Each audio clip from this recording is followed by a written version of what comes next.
All right, Ryan, so here's your answers for number 4 and for number 1 on the second part. Well, let's take a look at number 4 here. Remember, it's the 1/2 AP, so you need your 1/2 your apothem times perimeter. Well, in this one, it's nice because the apothem is given, which is your 5 radical 3, so that's in there. We really have to find your perimeter. So if I take this little triangle out, right, which I drew over here, your 5 radical 3 is there already.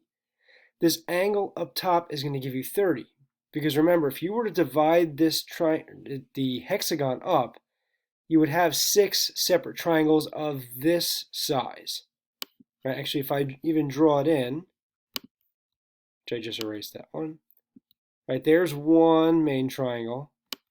There would be 2. We had 3, 4, 5, and then the 6th one. So if you divide 360 divided by 6, you get 60 for each of these big angles, right? But half of that's going to be 30. So knowing this, now we have a 30, 60, 90 right triangle. And if the long leg is 5 radical 3, we divide by radical 3 to get the short leg. That's how I got 5. And if that's 5, this little piece is 5 and the whole side length is 10. So if that side length is 10 and another 10 and going all the way around for your perimeter, 10 by 6 sides gives you 60. Right? So 1/2 AP is 1/2 times 5 radical 3 times 60. So once you calculate that, that'll be your answer for the area of that whole polygon. Right? And the other part, let me see if I can find here. Okay, here's number 1. Just blow this up a little bit more. Oh.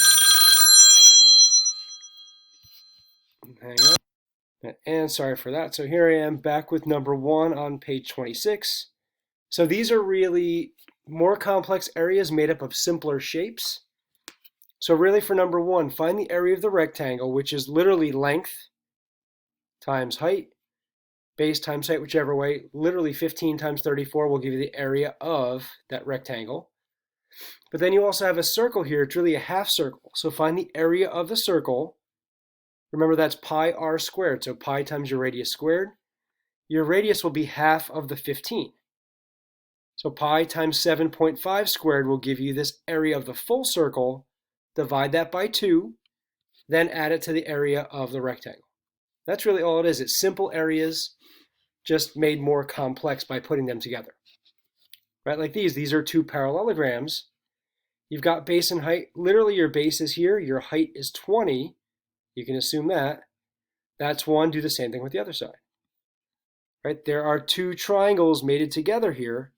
You've got a base and a height, and a base and a height. So divide them up into more common figures, like this is a square and an equilateral triangle. You can use that. All right, so hopefully this helps, and good luck with these problems. Bye, guys.